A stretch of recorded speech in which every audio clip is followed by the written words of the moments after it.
लेकिन अगर आप देश के अंदर हैं, जो कि आपका लोकल मार्केट में केला सेल हो रहा है, तो वहाँ पे क्वालिटी पे उतना ज़्यादा फोकस नहीं किया जाता है। उसमें बैलेंस बनाया जाता है कि क्वालिटी और क्वांटिटी ये बैलेंस बना करके हमें मैक्सिमम प्रॉफिट दें। कि तो ये मतलब खेत से ज्यादा उत्पादन निकले और हाँ, वो उत्पादन जो है मार्केट में बिक जाए अच्छे से, जी, बस चाहे जी। छोटा हो या बड़ा हो। ब किसान भाइयों, आज हम आ चुके हैं देव भाई के फार्म पर और आपने इनको या तो यूट्यूब के माध्यम से देखा होगा और उत्तर भारत के काफी जो केले के पुराने किसान भाई हैं, डायरेक्ट इनसे कांटेक्ट भी उनका हुआ होगा, क्योंकि केले की खेती में काफी धुरंधर किसान हैं और केले की खेती में दूसरे किसानों को इसमें सहयोग भी देते हैं। और जो केले की खेती करने वाले किसान भाई हैं, इनकी एक जो सबसे प्रमुख समस्या होती है, या तो केले के पौधे छोटे रह जाते हैं या फिर कभी-कभी मजबूत पौधे हो जाते हैं, बड़े हो जाते हैं, लंबे हो जाते हैं, लेकिन जब उसकी घाड़ निकलती है तो उसकी फलियां बहुत छोटी रह जाती हैं। लेकिन देव भाई एक ऐसे किसान हैं जो 1 फीट लंबे तक केले का जो है उत्पादन ले चुके हैं और आज हम जानेंगे उनसे कि ये केले की खेती में जो बंच मैनेजमेंट होता है कैसे करते हैं और अच्छे तरीके से बड़ी वाली घार कैसे लेकर आते हैं। और आप लोग भी जानेंगे कि हम अपने खेत में क्या-क्या करें कि हमारी भी घार अच्छी और बड़ी निकले। तो आइए मिलते हैं देव भाई से। वैसे आप सभी लोग तो जानते ही होंगे और जो नए किसान हैं शायद वही जो है ना जानते हों, लेकिन जब आप उनका चेहरा देखेंगे तो जान ही जाएंगे। आइए मिलते हैं। तो ये है हमारे देव भाई और काफी समय से हम इनसे जुड़े हुए हैं, लेकिन ये पहली जो हमारी वीडियो है जो केले को लेकर हम आप लोगों के बीच ला रहे हैं। तो जैसा कि आप केले की खेती करते हैं और दूसरे किसानों से भी करवाते हैं, जी। और जो सबसे बड़ी समस्या होती है कि जैसे केले की खेती किसान भाई कर ले, जो नए किसान हैं उनको तो जरूर ही आती है। हुँ। कुछ केले के पौधे बड़े हो जाते हैं, कुछ छोटे रह जाते हैं, लेकिन जब उसमें फलियां निकलती हैं तो उसका बढ़वार ही नहीं हो पाता है। तो इसमें बंच मैनेजमेंट में किसान भाइयों को किन बातों का ध्यान रखना चाहिए? डिटेल में पूरी जानकारी दीजिएगा। देखिए, जो बंच मैनेजमेंट होता है, इसमें सबसे ज़रूरी चीज़ ये होती है कि हम किस उद्देश्य से बंच का मैनेजमेंट कर रहे हैं। हुँ, जैसे जो समुद्र तटीय क्षेत्र है, हुँ, जहाँ पे केले एक्सपोर्ट बाहर किए जाते हैं, हुँ, तो वहाँ पे जो बंच मैनेजमेंट किया जाता है, अलग तरीके से किया जाता है। हुँ, क्योंकि आपको जब बाहर भेजना है, विदेश में अपना केला भेजना हुँ, है, बड़ी कंपनियों को सेल करना है, हुँ, तो वहाँ पर क्वालिटी पे विशेष ध्यान रखा जाता है। जो क्वांटिटी क्वांटिटी होती नहीं। है, हुँ, उसपे कम ध्यान रखते हैं। हुँ, अब उस दौरान जो किया जाएगा, तो ये देखा जाता है कि ज़्यादातर पंजे हम कम करते हैं। लेकिन अगर आप देश के अंदर हैं, जो कि आपका लोकल मार्केट में केला सेल हो रहा है, हुँ, तो वहाँ पे क्वालिटी पे उतना ज़्यादा फोकस नहीं किया जाता है। हुँ, उसमें बैलेंस बनाया जाता है हुँ, कि क्वालिटी और क्वांटिटी ये हुँ, बैलेंस बना करके हमें मैक्सिमम प्रॉफिट दें। हुँ।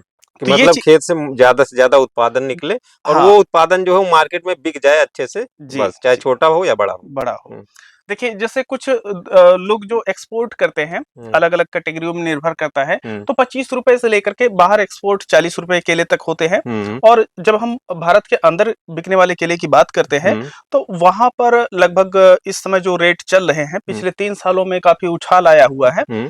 तो अगर आपका केला अच्छा है, तो ₹15 से लेकर के ₹25 के बीच में इस समय बिक्री चल रही है। अच्छा, जैसे यहाँ पर जो केले की खेती हो रही है वैसे वैरायटियाँ बहुत होती हैं, जो हुँ। एक्सपोर्ट के लिए या लोकल में मैक्सिमम प्रोडक्शन के लिए व्यावसायिक स्तर पर खेती हो रही है, कौन-सी वैरायटी की खेती हो रही है? अभी देखिए, जो जी9 है, हुँ, यह भारत में सबसे ज़्यादा लगाया जाने वाला केला है। हुँ, बिहार के कुछ क्षेत्र हैं और दक्षिण भारत के कुछ हुँ, क्षेत्र हैं, हुँ, जहाँ पर कुछ क्षेत्रीय वैरायटियाँ लगाई जाती हैं, हुँ, क्योंकि वहाँ के जो लोग हैं, हुँ। उन वैरायटियों को पसंद करते हैं। अच्छा, जैसे अच्छा। बिहार की क्षेत्रीय हुँ, वैरायटी हैं, कुछ छोटी होती हैं, दक्षिण भारत की कुछ हुँ, वैरायटी हैं, जो हुँ, छोटी होती हैं, लेकिन उनका स्वाद जो होता है, हुँ, ये थोड़ा-सा अलग होता है। हुँ, तो ऐसी परिस्थिति में वहाँ के लोग खरीद लेते हैं, तो लोग वहाँ की खेती कर सकते हैं। हुँ, लेकिन अगर आप नए किसान हैं, भारत के किसी भी क्षेत्र से हैं, हुँ, तो बाय डिफ़ॉल्ट आप हुँ, जी9 के साथ जा सकते हैं। हुँ। ये सबसे विश्वसनीय वैरायटी है। अच्छा, जी। ये हाइब्रिड है क्या? मतलब केले में भी हाइब्रिड होता है या फिर जैसे एक हिसाब सब्जियों से में होती है हाइब्रिड है, देसी है? हाँ, जो हमारे किसान भाई हैं, हुँ, आसानी भाषा में समझने के हुँ, लिए आप हाइब्रिड कह सकते हैं। हुँ, दरअसल जो जी9 पौधा विकसित किया गया था, वो हुँ, इज़राइल के द्वारा विकसित किया गया था। हुँ, और इसमें जो क्लाइमेटिक कंडीशन है, उसको ध्यान में रखते हुए, हुँ, और केले का पौधा थोड़ा लंबा समय लेता है, हुँ,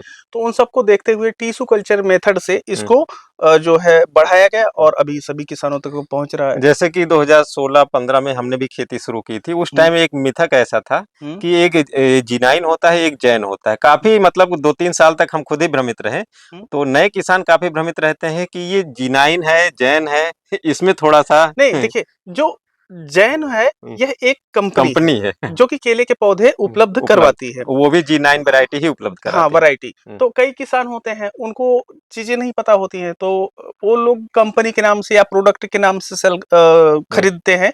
तो आप जो जान लीजिए कि G9 वैरायटी है। हाँ, पौधा अलग अलग कंपनियां सेल करती हैं जी।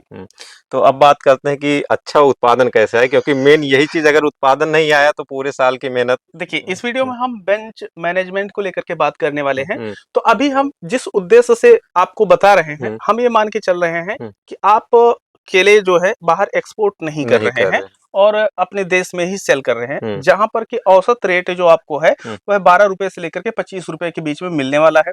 अब कुछ किसान ऐसे होते हैं जो कह देते हैं, अरे भैया इतना रेट बता रहे हो, मिलता ही नहीं है। आप क्वालिटी लेकर के आइए और समय पे लेके आइए, आपको रेट क्यों नहीं मिलेगा। और केले का जो रेट होता है हमेशा फिक्स होता है कि इस मौसम में ये रहना ही रहना है। फिर ठंडी में अगर आप उत्पादन लेके आ रहे हैं, आपके जो केले पे बीटल लगा हुआ है, क्वालिटी नहीं है, तब तो फिर रेट और डाउन जाएगा ही जाएगा ना, क्योंकि जो दिखता है वही बिकता है, हमको अच्छा दिखना ये चाहिए। चीजें होती हैं। तो अब चलिए हम आते हैं यहाँ पर। सबसे पहले हम काउंट कर लेते हैं कि इसमें कितने पंजे लगे हुए हैं।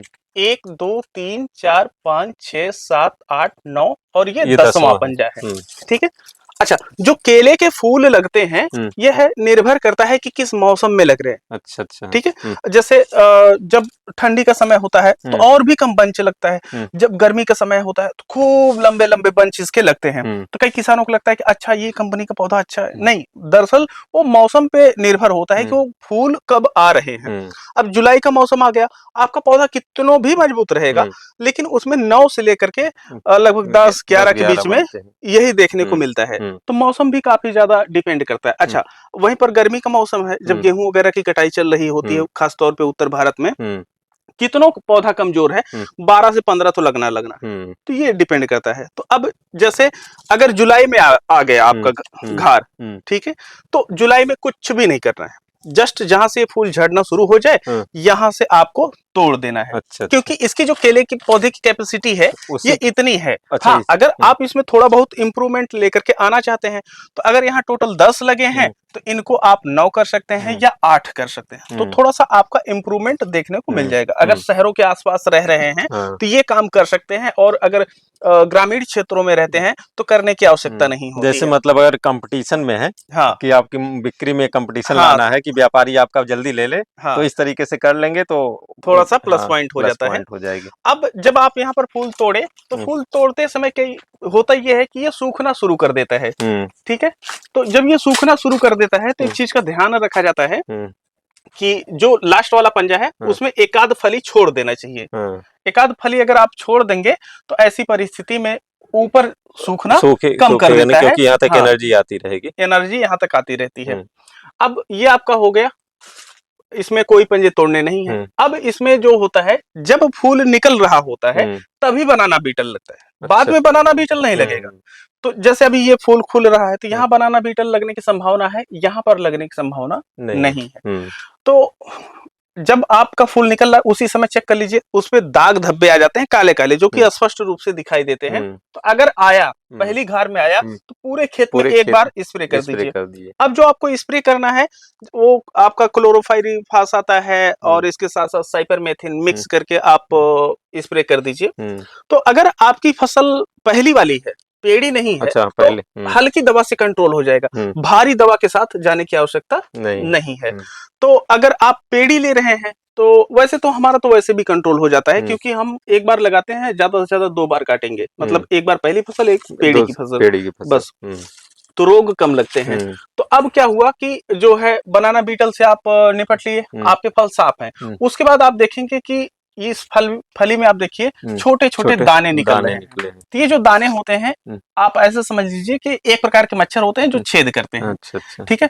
अब उनको छेद करते हुए कोई देखा नहीं है, लेकिन कीड़े रस चूस लेते हैं। हाँ, तो ये धब्बे बन जाते हैं। वैसे ये धब्बे जो केले पूरी तरीके से मोटे हो जाते हैं तो ये हल्का हल्का गायब हो जाते हैं। इनका जो प्रभाव होता है नगण्य होता है। अगर इस तरीके से दिख रहे हैं तो आपको करना ये है कि आप जो है कोई एक कीटनाशक लीजिए और स्प्रे कर दीजिए। बंच पे स्प्रे करते समय एक चीज का ध्यान रखना है कि उसमें स्टिकर नहीं मिलाना चाहिए। अच्छा, हाँ, और जो भी आप दवा का स्प्रे कर रहे हैं वह कलर चेंज ना करती हो। खास तौर पे जैसे क्लोरोफाइरिफास वगैरह है तो सफेद हो जाता है पानी में डालने पे, हाँ। वो चलेगा। लेकिन अगर आप ह्यूमिक एसिड का प्रयोग कर रहे हैं तो वो काला होता है। तो अगर ह्यूमिक एसिड स्टिकर के साथ मिला करके स्प्रे कर दिए तो वो दवाएं यहाँ पर निचले सिरे पे जम जाती हैं। तो ऐसी परिस्थिति में वह बाद में या तो आप धुलिए उसको, साफ कीजिए, या कई बार इस तरीके से परिस्थिति बन जाती है। और हमेशा बंच पे स्प्रे कर रहे हैं तो आपके साल भर के रिजल्ट पे स्प्रे कर रहे हैं, तो हमेशा कभी भी आपको ओवरडोज स्प्रे नहीं करना है। एक किसान थे जो लगभग 10 से 12 ग्राम पर लीटर जो है पानी में एनपीके मिला करके स्प्रे कर दिए, और ऐसी परिस्थिति में उनकी जो फलियां हैं कई जगहों पे कालापन आ गया था, तो मार्केट में कोई वैल्यू नहीं मिलेगी। तो आप अगर स्प्रे करने जा रहे हैं तो इस चीज का हमेशा ध्यान रखें। तो अभी आपका जुलाई है तो कोई फूल नहीं तोड़ना है, और मच्छर और यहाँ पर आपका जो बीटल है उसका इलाज हो गया है, अब आपकी फली सेफ रहेगी। अब इसे गूदेदार होने के लिए 90 दिन लगते हैं। अच्छा। हाँ, कुछ स्प्रे होते हैं जिनको आप करके 2, 4, 10 दिन का फाल्ट लेकर के आ सकते हैं कि अच्छा हाँ ठीक है 90 दिन में तैयार होना था, अब हमारा 80 दिन में तैयार हो जाएगा। अगर किसी की मिट्टी बहुत ज्यादा उपजाऊ है तो भी तैयार हो जाता है। ठीक है, तो ये तो परिस्थिति जुलाई वाली हुई। अब हम बात करते हैं कि आपकी जो घार है यह जब गेहूं की कटाई वगैरह होती है, मतलब मई के आसपास आई है, तो ऐसे में ये जो यहाँ पर 10 लगा है ना, ये 15 से 18 लगता। तो ऐसी परिस्थिति में हमें ये चीज देखना होता है कि अगर हमारा 18 लगा है तो तकरीबन हमको 12 से 13 के बीच में रखना चाहिए। 15 लगा है तब भी आप 11-12 के आसपास रख दीजिए। तो इससे क्या होगा कि जो इधर की ताकत जाने वाली थी वो यहीं पर रह जाएगी। अच्छा, उस टाइम पे जैसे हमको पता है कि इतना लेना है, पुराने किसान हो गए हैं, हाँ? तो ऊपर से निकल रहा है, जैसे 10-11 हो गया, 12 हो गया, वहीं पर हम इसको तोड़ दें, आगे निकल नहीं रहे, वहीं पर तोड़ दीजिए। क्योंकि अगर पूरा निकलने देंगे ना उतनी एनर्जी वो भी लेके जाएगा, एनर्जी वो लेकर के जाएगा ही जाएगा। तो आपका जो फल है वो और भी जल्दी तैयार होता है। ठीक है, तो इसके बाद जब आप ये सब कर लिए तो फिर जो एक बंच कवर आता है उसको आप लगा सकते हैं। अच्छा, बंच कवर लगाने से जो इसमें धूप पड़ती है या कुछ उस तरीके का होता है उससे सुरक्षित रहता है, कलर अच्छा बनता है। हाँ, लगभग आपका बंच कवर पे ज्यादा कुछ खर्च होता नहीं है, लेकिन बड़े एरिया में अगर आप किए हैं तो थोड़ा सा खर्च होगा, लेकिन जब आप सेल करने जाएंगे ना तो उसका प्रॉफिट मिल जाएगा, तो कम से कम आपको 1 से 2 रुपए एक्स्ट्रा मिलता है। तो ये चीज कर सकते हैं, बस इतना ही इसमें ध्यान देना होता है। अब हम थोड़ा सा छोटे में बात कर लेते हैं कि अगर आप एक्सपोर्ट कर रहे हैं तो क्या करना चाहिए। एक्सपोर्ट करने वाले जो केले होते हैं ज्यादातर वह एक ही साइज के प्रेफर करते हैं। जैसे मान के चलिए कि अगर एक्सपोर्ट कर रहे हैं और उनको लगभग 7 से 8 इंच का केला चाहिए, तो उस हिसाब से वहां पर डिसाइड किया जाता है। मान के चलिए कि 12 पंजे केले लगे हैं तो उसमें जो है लगभग लोग 8 से 9 के बीच में रखते हैं। अच्छा, एक चीज ये भी है कि उत्तर भारत में जितनी ज्यादा विभिन्नताएं देखने को केले में मिलती हैं, उतनी विभिन्नताएं दक्षिण भारत या महाराष्ट्र साइड में नहीं देखने को मिलती है, क्योंकि वहां पर मौसम में इतना ज्यादा बदलाव नहीं होता है, मौसम लगभग बराबर ही रहता है। अब ये समझ लीजिए कि जैसे हम लोग उत्तर प्रदेश में हैं, अम्बेडकर नगर जनपद में, और यहाँ पर जो मौसम होता है ठंडियों में पारा जो है लगभग 4 से 5 के आसपास पहुंच जाता है। कई बार पाला भी बहुत भयंकर पड़ जाता है। और वहीं पर गर्मी में भी इतना गर्म होता है मौसम कि 45, 46, 48 डिग्री तक टेम्परेचर चला जाता है। तो ऐसी परिस्थिति में ये समस्याएं देखने को मिलती हैं कि इसमें जो परिवर्तन होता है बहुत ज्यादा होता है। अच्छा, जो केले की फसल होती है ना, एक चीज ये निर्भर करता है कि जितनी जल्दी इसके पत्ते बाहर आएंगे उतनी जल्दी फल लग जाएगा। तो G9 का जो पौधा होता है यह तो लगभग मान के चलिए कि 9 महीने में परफेक्ट अगर कंडीशन में है तो 9 महीने में फल तैयार हो जाएगा, तैयार हो जाता, कटने लायक हो जाता है। कटने लायक हो जाता है अगर परफेक्ट कंडीशन में है तो। लेकिन हम लोग उत्तर भारत में, उत्तर प्रदेश में लगाए हुए हैं, तो यहाँ पर लगभग 11 महीने से लेकर के 13 महीने के बीच में एक अच्छी फसल कटती है। लेकिन अगर किसी की फसल कमजोर है तो वह 13, 14, 15 महीने भी ले सकती है। तो जितनी ज्यादा आपकी मिट्टी उपजाऊ होगी और उतने जल्दी आपका फल आएगा। अच्छा, जैसे ये तो हो गया बंच मैनेजमेंट का, क्या इसमें अगर कोई मतलब थोड़ा आगे लाना चाहे और फलों की घार को मोटा करना चाहे तो मार्केट में जो कुछ दवाइयां आती हैं टॉनिक और ये मोटा करने वाले, स्प्रे करना घार पे सही रहता है कि?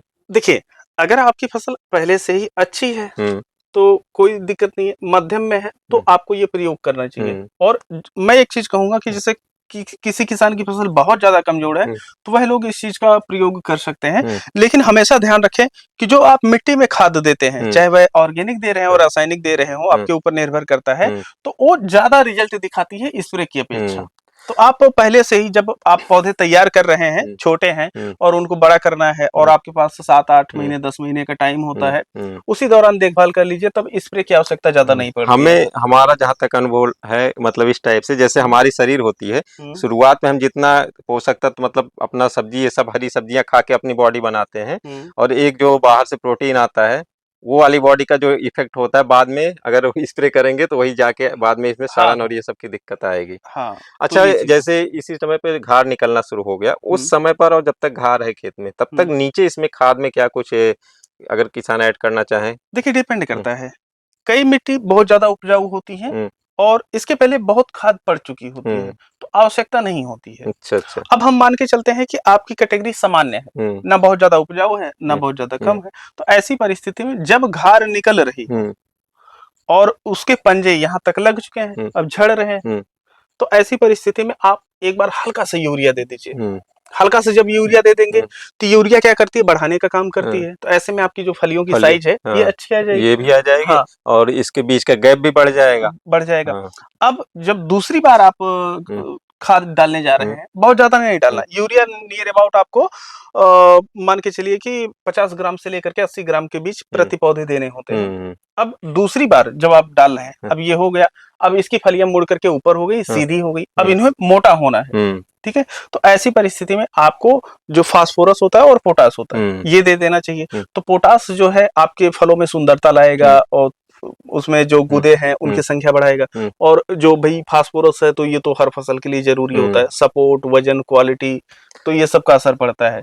और अगर आपको ये लगे कि फलियों की जो संख्या है ये कम लग रही है, जैसे मान के चलिए सामान्यतः आपकी पहली घार आई और उसमें जो है 8 पंजे लगे, तो आप तुरंत 100 ग्राम पर प्लांट डीएपी दे दीजिए। अच्छा। तो जो 8 लग रहा है वो 9 से 10 लगेगा। अच्छा। तो इतना फर्क देखने को मिलता है, तो आप ये कर सकते हैं। और सूक्ष्म पोषक तत्वों की बात करें, जैसे बोरान हो गया और कैल्शियम, इसमें देखिए जो सूक्ष्म पोषक तत्व दिए जाते हैं अगर आप पहले दिए हैं तो उनका इफेक्ट तो उतना रहेगा, बहुत ज्यादा आवश्यकता नहीं होती है।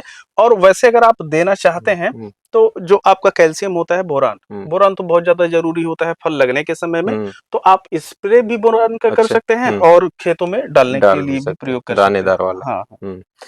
तो उम्मीद करते हैं कि किसान भाइयों को ये पूरी जानकारी अच्छी लगी होगी, और अच्छी लगी जानकारी तो किसान भाइयों वीडियो को शेयर कर देना, लाइक कर देना और चैनल को सब्सक्राइब भी कर लेना। और कोई और जानकारी यदि आप केले की खेती से संबंधित चाहते हैं तो कमेंट करके बताइए। देव भाई से कोई भी आप प्रश्न चाहते हैं उसके लिए बाद में हम डिटेल भी वीडियो लेकर आएंगे। और फिलहाल हमारी आज की इस वीडियो में बस इतना ही, मिलते हैं किसी और वीडियो में, तब तक के लिए नमस्कार।